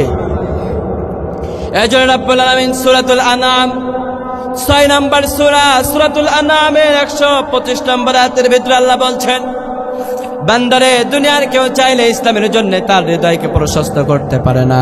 আমি আল্লাহ যারে চাই তারে ছাড়া কেউ ইসলামের জন্য তার হৃদয়কে প্রশস্ত করতে পারে না। আল্লাহু আকবার বলেন। আপনাদের কি খারাপ লাগতেছে? খারাপ লাগতেছে? উঠাউঠি করতেছেন যে? আলোচনা শেষ করে দিব না শেষ করে দিই? আপনাদের মনে কষ্ট হচ্ছে? 2-3 জন গেলে হবে নাকি? মানুষ যাবা নাকি? না শেষ করে দিতে হলে দোয়া করে দেন। কতক্ষণ চলবে? সারা রাত চললে তো হবে না। এই যে উঠাউঠি করতেছেন কেন? কোরআনের মাহফিলের একটা আদব হচ্ছে উঠাউঠি করা যাবে না। যতক্ষণ কোরআন শুনবো আমরা বেশিক্ষণ থাকবো না ইনশাআল্লাহ। ঠিক কিনা বলেন? আমরা এসেছি আপনাদের কাছে কোরআন প্রচার করতে। মুয়াজ্জিন যেমন আজান দিয়ে সবাইরে ডাকে, সবাই যেমনি ভাবে নামাজে যায় না, কোরআনের মাহফিলে বসার সবারও যোগ্য হয় না। ঠিক কিনা? সৌভাগ্য সবার হয় না। ফ্যামিলির সাথে সারা জীবন সময় দিবেন, কোরআনের মাহফিলে কয়দিন সময় দিবেন? কিয়ামতের ময়দানে যদি আল্লাহ জিগায়, কোরআনের মাহফিল থেকে ইগনোর করে চলে আসছিলি যে, এখন জবাব দে ওই সময়টা তুই কোন রাস্তায় ব্যয় করেছিস? ঠিক কিনা? এখন যে চায়ের দোকানে বসে আড্ডা দিবেন, সিগারেট খাইবেন আর মাহফিলের সমালোচনা করবেন, ঠিক কিনা বলেন? এগুলোর সাথে আমাদের কোনো সম্পর্ক? আমরা যারা আছে এগিয়ে আছি ইনশাআল্লাহ। পিছনে বাইরে আগিয়ে আসেন। আপনাদের যদি মনোযোগ থাকে আলোচনা চলবে ইনশাআল্লাহ। আপনাদের কি খারাপ লাগতেছে? আলোচনা খারাপ লাগতেছে? শুনবেন তো ইনশাআল্লাহ। কতক্ষণ আছেন আপনারা বলেন? সারা রাত? সুবহানাল্লাহ। আপনারা সারা রাত থাকেন, আমি এই সাইডে এমনিই দৌড় দিব। আচ্ছা, কোরআন শুনলে মজা আছে না নাই? যারা উঠে যায় ওদের সৌভাগ্য থাকতে পারে না, ওদের ভিতরে দুর্ভাগ্য, ঠিক কিনা? আপনারা যদি চলে যান মুনাফিক থেকে বাঁচবেন কেমনে? আজকে ঘরে ঘরে মুনাফিকি ঢুকে গেছে, ঠিক কিনা? পরিবারের একজন 5 ওয়াক্ত নামাজ পড়ে, আর একজন 4 ওয়াক্ত পড়ে, আর একজন 5 ওয়াক্ত করে। একজন ইমানদার 5 ওয়াক্ত নামাজ পড়ে, আর একজন মুনাফিক হয়ে মৃত্যুবরণ করে, ঠিক কিনা? এই জন্য মুনাফিকি সম্পর্কে না জানলে 5 ওয়াক্ত নামাজ পড়েন, হজ করেন, বছরের পর বছর কোটি কোটি টাকা যাকাত দেন, লাভ নাই, কারণ আপনার ভিতরে নিফাকের রোগ, ঠিক কিনা? এই জন্য নিফাক থেকে বাঁচতে গেলে কোরআন শোনার বিকল্প কোনো অধ্যায় নাই। কোরআন আপনাকে শুনতে হবে, জানতে হবে, ঠিক কিনা? জমির ব্যাপারে বুঝতেন, কিয়ামতের ময়দানে গিয়ে বলতেন আল্লাহ আমি বুড়া হয়ে গেছিলাম, কাজ হবে না। জমির যখন 1 ইঞ্চি থেকে 1 ইঞ্চি আল ছড়ে গেছে, তখন তো বাঁশ নিয়ে ঠিকই ওর মাথায় বাড়ি দিয়েছেন, ঠিক কিনা? ওই দিন বলবেন আল্লাহ আমি কিছু জানতাম না, কাজ হবে না, কাজ হবে না। ওই দিন ধরা খেতে হবে, ঠিক কিনা বলেন?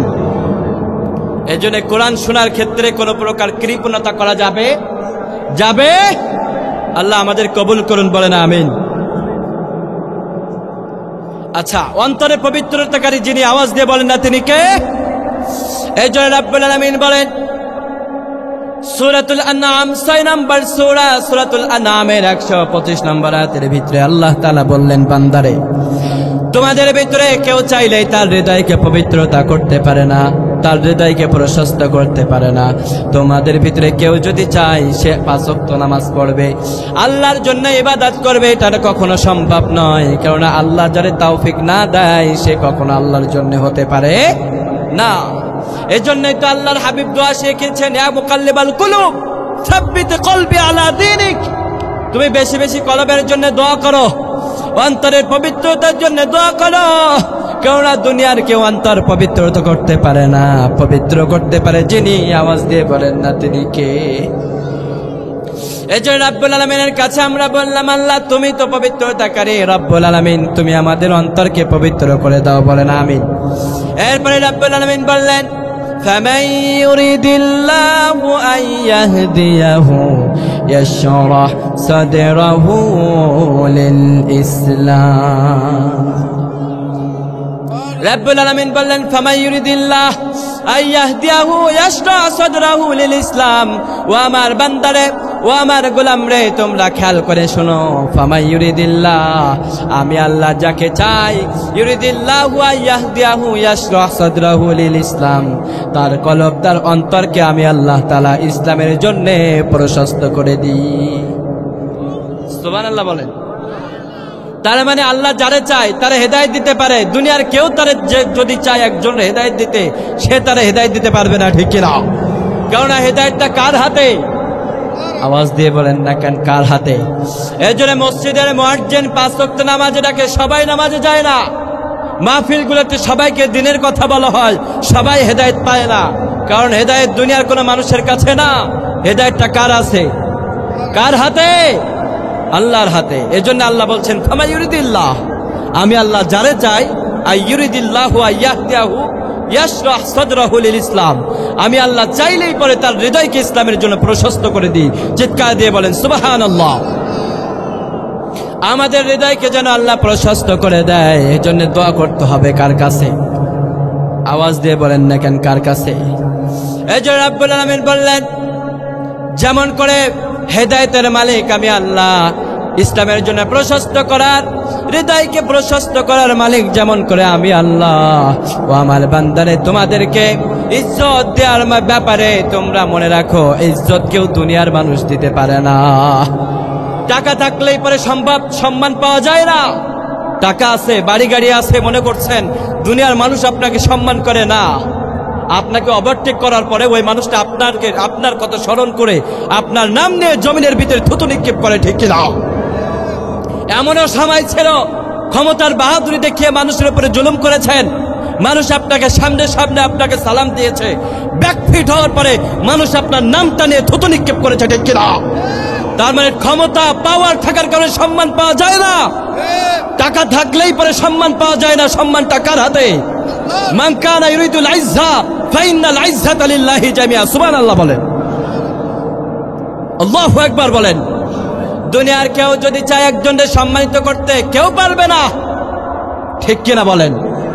আপনি যদি চান কোটি কোটি টাকা আমার গ্রামের ভিতরে আমি সবাইকে বিলাবো, গরিব দুপুরে 1 লক্ষ করে টাকা দিব, আমি যেন সম্মানিত মানুষ হিসেবে বিবেচিত হই। ওই মানুষদের সামনে যখন আপনি যাবেন টাকা ছিটাবেন, তখন আপনার সম্মান থাকবে, মাগার ওদের থেকে ওভারটেক করার পরে ওই মানুষগুলো আপনার নাম নিয়ে থুতু নিক্ষেপ করবে, ঠিক কিনা?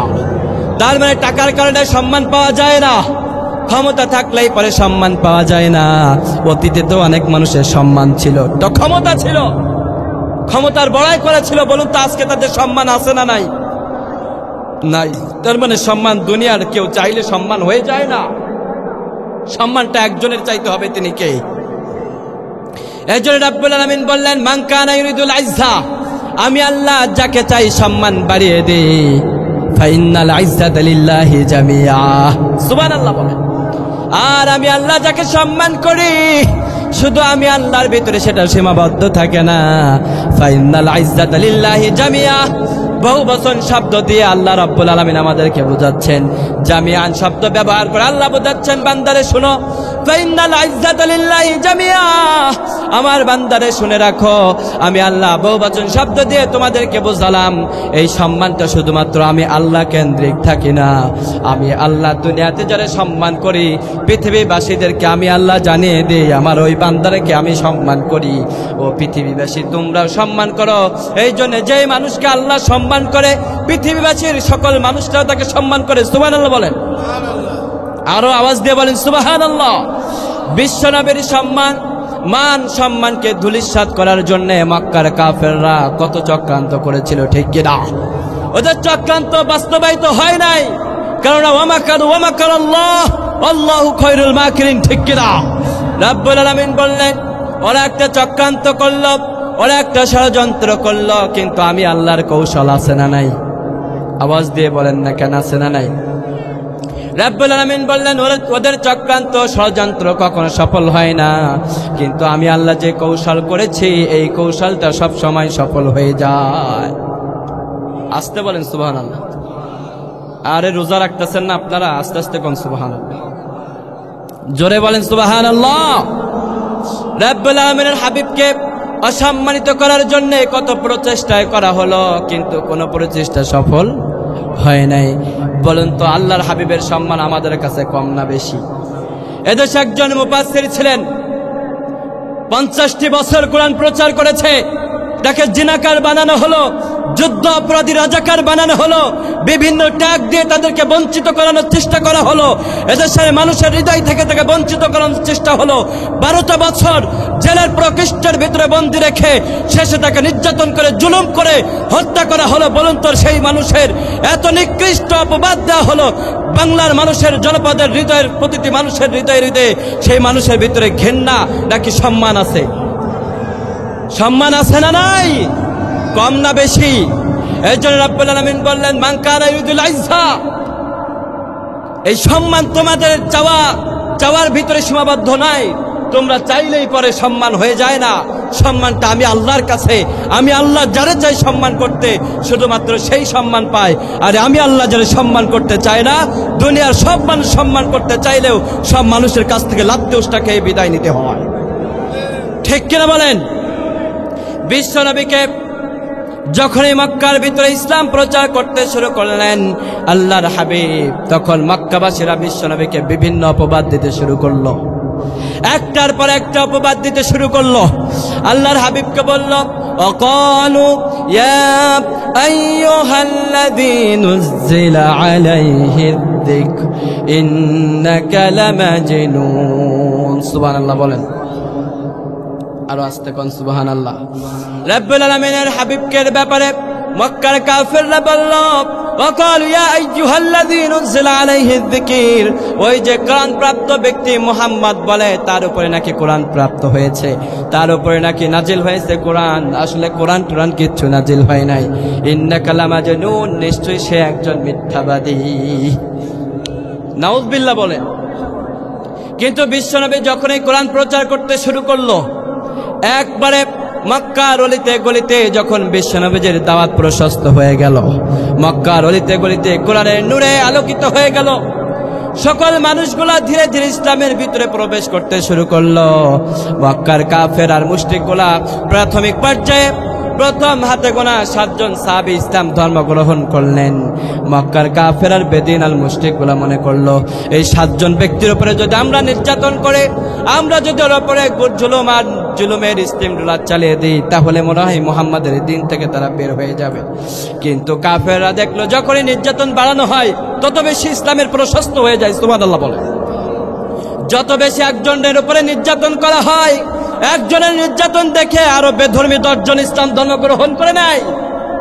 ওরা ইসলামের বিজয়কে ঠেকাতে পারে নাই। একটার পর একটা সাহাবীকে ধরে হত্যা করে, জুলুম করে, অত্যাচার করে। কিন্তু যত জুলুম আর নির্যাতন করে, কেমন করে জানি ইসলামের প্রসারকে আল্লাহ তাআলা আসমান থেকে আরো বাড়িয়ে দেয়। একটার পর একটা নির্যাতন করতে শুরু করলো। সাহাবীদেরকে আল্লাহর হাবিব বললেন, তোমরা এখন হিজরত করে ফেলো। সুবহানাল্লাহ বলেন। সাহাবীগুলা মক্কা থেকে মদিনার উদ্দেশ্যে হিজরত করতে শুরু করলেন। বিভিন্ন সাহাবীরা হিজরত করতে শুরু করেছে। অনেক সাহাবীরা মক্কায় চলে গিয়েছে, মদিনায় চলে গিয়েছে মক্কা থেকে। আর মক্কা থেকে যখন মদিনায় হিজরত করতে শুরু করলো, কাফেরদের হৃদয়ের ভিতরে একটা ভয় জাগলো। আমি কিন্তু ওই আয়াতের তাফসীর করছি, মান কানা ইউরিদুল ইজ্জা, আল্লাহ যাকে চান তাকে সম্মান দেন। দুনিয়ার মানুষ যদি একজনকে চাই তারে সম্মান দিতে পারে না। এই জন্য সম্মানটা কেমন করে আল্লাহ দান করেন সেটা জানার জন্য ছোট্ট একটি ঘটনা আমি আপনাদের কাছে শেয়ার করতেছি। আপনাদের কি খারাপ লাগবে নাকি? কষ্ট হবে? থাকতে পারবেন ইনশাআল্লাহ। আল্লাহর হাবিব যখন ইসলাম প্রচার করতে শুরু করলেন, একটার পর একটা যখন নির্যাতন চালানো হলো, আল্লাহর হাবিব বললেন, সাহাবীরা তোমরা এখন হিজরত করতে শুরু করো। মক্কা থেকে মদিনার উদ্দেশ্যে বিভিন্ন সাহাবীরা হিজরত করতে শুরু করলেন। আর মদিনাতে যাওয়ার পরে আউস এবং খাজরাজ গোত্রের সাথে একত্র হয়ে ওই সাহাবীরা বসবাস করতে শুরু করলো। এই খবরটা যখন মক্কাবাসীর কানে আসলো যে মুহাম্মাদের যত সহচর, মুহাম্মাদের যত সাহাবীরা মক্কা থেকে হিজরত করে মদিনায় চলে গেছে, প্রত্যেকটা সাহাবীরা মদিনার আউস এবং খাজরাজ গোত্রের সাথে মিলেমিশে বসবাস করছে। এখন এই খবর জানার পরে আব্দুল্লাহ ইবনে উবাই মদিনায় তিনি ছিলেন, তিনি মুনাফিক ছিলেন। মক্কার ভিতরে যারা ছিল, আবু জাহেল, উতবা, সাইবার কপালের ভিতরে চিন্তার ভার পড়ে গেছে। আবু জাহেল, উতবা, সাইবা চিন্তা করলো, এই মক্কার থেকে যত সাহাবীরা আছে এরা যদি মদিনায় যেয়ে ওই মদিনাবাসীর সাথে, আউস এবং খাজরাজের সাথে, এই গোত্রদ্বয়ের সাথে তাদের যদি সখ্যতা সম্পর্ক যদি দৃঢ় হয়ে যায়, তাহলে তো আমাদের অবস্থা অত্যন্ত খারাপ হয়ে যাবে। আল্লাহু আকবার বলেন। কেন তারা ভয় পেয়েছিল? এজন্যই তারা ভয় পেয়েছিল, কেননা মক্কার সিরিয়া এবং জর্দানের মধ্যবর্তী জায়গা দিয়ে নীল নদের লোহিত সাগরের কিনার দিয়ে মক্কাবাসীদের বিশাল বাণিজ্যিক এলাকা ছিল। এই বাণিজ্যিক এলাকা দিয়ে তারা ব্যবসা বাণিজ্য করতেন। কোটি কোটি টাকার ইনভেস্ট ছিল এই বাণিজ্যিক এলাকার উপরে। মক্কাবাসীরা ভয় পেলে যদি মুহাম্মদ সাল্লাল্লাহু আলাইহি ওয়াসাল্লামের সহচররা মদিনাতে যাওয়ার পরে আউস এবং খাজরাজের সাথে একত্রতা ঘোষণা করে, আর আউস এবং খাজরাজের লোকেরা যদি মুহাম্মাদের সাথে হাত মিলিয়ে ফেলে, আমরা তো জানি মুহাম্মাদের নেতৃত্ব কত ভালো, মুহাম্মাদের কথা কত আকৃষ্টতর, মুহাম্মাদের নেতৃত্ব গোলাবালি কত ভালো। মুহাম্মাদের কথা শোনার পরে মদিনাবাসীরা যদি ইসলাম ধর্ম গ্রহণ করে নেয়, তাহলে আমাদের অর্থনৈতিক ব্যাপারে ভাঙন ধরবে। আমরা মক্কাবাসীরা তখন ভিক্ষা করতে শুরু করব। তাহলে যে করে হোক মুহাম্মাদকে মদিনা যাওয়ার থেকে ঠেকাতে হবে। নাউজুবিল্লাহ বলেন। আর বিশ্বনবীকে মদিনায় হিজরতের ব্যাপারে ঠেকানোর জন্য দারুন নাদওয়াতে সেই দিন বিশাল তড়িঘড়ি করে মক্কার সকল মানুষরা সংসদ থেকে ঘোষণা করা হলো। আবু জাহেল বলল, আমাদের যত পার্লামেন্ট মেম্বার আছে সবাইকে বলো, অমুক দিন সবাইকে এমার্জেন্সি ভাবে একটা মিটিং ডাকা হয়েছে, সবাই যেন সেখানে হাজির হয়ে যায়। এই ঘোষণার পরে মক্কার যত নেতারা ছিল তারা সকলে হাজির হয়ে দারুন নাদওয়ার ভিতরে চলে আসলেন। ওটাই ছিল তাদের তৎকালীন সময়ে সংসদ ভবন। সবাই হাজির হলেন। হাজির হওয়ার পরে পরামর্শ শুরু হবে। আর পরামর্শ শুরু হওয়ার পরে এই গোপন পরামর্শ যাতে করে কেউ বাইরের কেউ না জানতে পারে, এর জন্য দরজাটা বন্ধ করার দরকার আছে না নাই? এখন কাফের আর মুশরিকরা তাদের এই গোপন ষড়যন্ত্রকে, ইতিহাসের সবচাইতে জঘন্য এবং নিকৃষ্ট ষড়যন্ত্রকে বাস্তবায়নের জন্যে, গোপন করার জন্যে তার দরজা যখন বন্ধ করতে যাবে তখন তাকিয়ে দেখে দরজার কিনারে একজন দাঁড়িয়ে আছে, পরনে বিশাল এক লম্বা জুব্বা, পাড়া মাথায় একটা পাগড়ি, তার লম্বা লম্বা দাড়ি, চাপ দাড়ি দেখে তারা মুগ্ধ হয়ে গেছে, মনে হয় আসমান থেকে একটা ফেরেশতা নাজিল হয়ে গেছে। চিৎকার দিয়ে বলেন আল্লাহু আকবার। এখন যেই ব্যক্তিকে দরজার কিনারে দাঁড়াতে দেখেছে উনি সাধারণ কোনো মানুষ না। ওনার কাছে যখন প্রশ্ন করা হলো আপনি কেডা, আপনারে তো কখনো দেখি নাই, আপনার ব্যাপারে কখনো তো শুনি নাই, এত সুন্দর বেশভূষা ধরে আমাদের এখানে আপনি এসেছেন, পরনে লম্বা জুব্বা, চেহারার ভিতরে নুরানি সাফ, আবার পাগড়ি মাথায় দিয়ে আপনি এসেছেন, বলুন তো আপনার পরিচয়টা কি? আসলে যে ব্যক্তি দাঁড়িয়ে আছে ওই ব্যক্তিটার পরিচয় হচ্ছে ওটাই। ভাইরা আমার, যেই কথা বলতেছিলাম, দারুন নাদওয়ার ওই দরজার কিনারে যখন পরনের লম্বা জুব্বা আর পাগড়ি দেখে দারুন নয়দার যত বৈঠক, যত অতিথি ছিল, ওনারা বলতেছে আপনি কেডা, আপনার তো কখনো দেখি নাই, আপনার তো চিনি না, কখনো তো আপনার দেখি নাই, আপনার পরিচয় তো আমাদের কাছে শেয়ার করেন। ওই দিন সাধারণ কোনো মানুষ ওই দরজার সামনে দাঁড়ায় নাই। ওই দিন দরজার সামনে যিনি দাঁড়িয়েছিলেন ইবলিস শয়তান, একটা বিশাল ভালো মানুষের বেশভূষা ধরে, পরনের লম্বা জুব্বা আর পাগড়ি পরিধান করে, মানুষের সূরাত ধরে শয়তান ওই দিন আল্লাহর হাবিবকে হত্যা করার ষড়যন্ত্রে লিপ্ত হওয়ার জন্যে, দারুন নাদওয়ার বৈঠকখানায় উপস্থিত হওয়ার জন্য দরজার কিনারে শয়তান দাঁড়িয়ে আছে। নাউজুবিল্লাহ বলেন। ওই দারুন নাদওয়ার যত বৈঠকখানায় যত অতিথি ছিল, মেম্বার অব দ্য পার্লামেন্টরা বললেন আপনি কারা, সত্যিকার করে বলেন, আপনাকে কি মুহাম্মদ পাঠিয়েছে নাকি? আপনাকে কেডা পাঠাইছে? আপনার পরিচয় দেন, নাইলে এখানে প্রবেশ করা যাবে না। এটা সেনসিটিভ জায়গা, সংসদে সবাই কি প্রবেশ করতে পারে? চাইলেই সবাই প্রবেশ করতে পারে নাকি? তবে দেশের কোন গুরুত্বপূর্ণ পর্যায়ে যখন এই 24-এ যখন গণঅভ্যুত্থান হচ্ছিল, একদিন আগেও কিন্তু সংসদ ভবন বা গণভবনে আমাদের সেনাপ্রধান সহ বিভিন্ন রাজনৈতিক দল বা তাদের মেম্বার অব দ্য পার্লামেন্টরা কিন্তু জরুরিভাবে সভা সমাবেশ করেছিল, ঠিক কিনা বলেন? কিভাবে কি করা যায়, কিভাবে এই পরিস্থিতির টেকাল দেওয়া যায়, আমাকে বিভিন্ন জন এক এক দিক থেকে বিভিন্ন পরামর্শ দেওয়া শুরু করলো। কিন্তু ওনার তো কপাল খারাপ, উনি কারোটা শুনে নাই। উনি চাইছে ক্ষমতা আর পাওয়ার। আল্লাহ বলছে তোর ক্ষমতাও নাই, তোর পাওয়ারও নাই, লাঠি দিয়ে জমিন থেকে বিতাড়িত করা হবে, ঠিক কিনা বলেন? ওই দিন মেম্বার অব দ্য পার্লামেন্ট মক্কার ভিতরে যারা ছিল, কাফের আর মুশরিকগুলা চিন্তা করলো যেহেতু একজন মুরব্বীর মানুষ এসেছে, ওনাকে তো আর বের করে দেওয়া যায় না, আসো আপনাকে ওয়েলকাম করা হলো। এখন শয়তান বলল আমার একটা পরিচয় আছে। তখন ওনার কাছে বলা হলো আপনার পরিচয় কি, আপনি বলেন। ওই শয়তান তখন জবাব দিয়ে বলতেছে আমি হচ্ছে শেখ নাজদির অধিবাসী। নজদি হচ্ছে বিশাল একটা এলাকা, প্রভাবশালী এলাকা, ওই এলাকার আমি একজন প্রতিনিধি। আমি শুনলাম তোমরা নাকি মুহাম্মাদের বিরুদ্ধে তাকে হত্যা করার জন্য, তাকে বিনাশ করার জন্য একটা মিটিং ডেকেছো। তো আমি ভাবলাম মুহাম্মদ তো আমারও অনেক ক্ষতি করেছে, আমিও চাই না মুহাম্মদ এই জমিনে থাকুক। তো আমি আর থাকতে পারলাম না, তোমাদের টানে আমিও চলে আসলাম। চিৎকার দিয়ে বলেন নাউযুবিল্লাহ। এখন এইখানে একটা শিক্ষা হচ্ছে, শয়তানের পরনে জুব্বা ছিল, মাথায় পাগড়ি ছিল,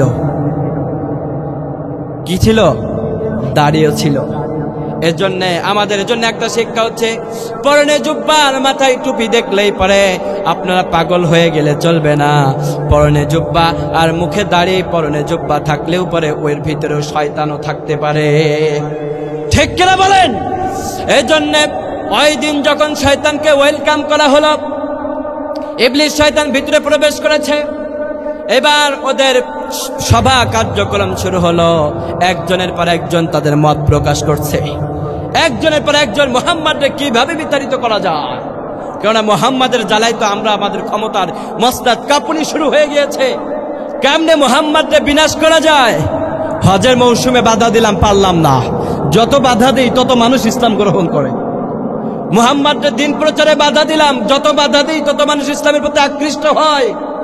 বেলালকে দিন থেকে বিরত থাকার চেষ্টা করা হলো, বেলালের জান বের হয়ে যায়, ইসলাম ছাড়ে না বেলাল। খুবাইব আর খাব্বাবকে শহীদ করা হলো, তারপরে খুবাইব আর খাব্বাব ইসলাম ছাড়ে না। কেমনে মুহাম্মাদের আলোকে নিভাতে যায়, শেখ মুহাম্মদটাই নিভাতে হবে, তাইলেই মনে হয় দিন নিভানো যাবে। নাউজুবিল্লাহ বলে। আবুল আসওয়াদ নামে একজন কাফের দাঁড়িয়ে গেলেন, বললেন আমার একটা মত আছে, আমার এই মতটা মনে হয় তোমার কাছে প্রতিষ্ঠা হবে, তোমাদের কাছে মনে হয় আমার মতটা প্রতিষ্ঠা পাবে। যখন আবুল আসওয়াদ নামে এই কাফেরটা এই মতটা প্রকাশ করতে চাইল, দারুন নাদওয়ার ওই দিন শেখ নাজদি জামে ওই যে ইবলিস শয়তান বেশভূষা ধরে প্রবেশ করেছিল, ইবলিস শয়তান বলল, বলেন তো আপনার মতটা কি আপনি শেয়ার করেন।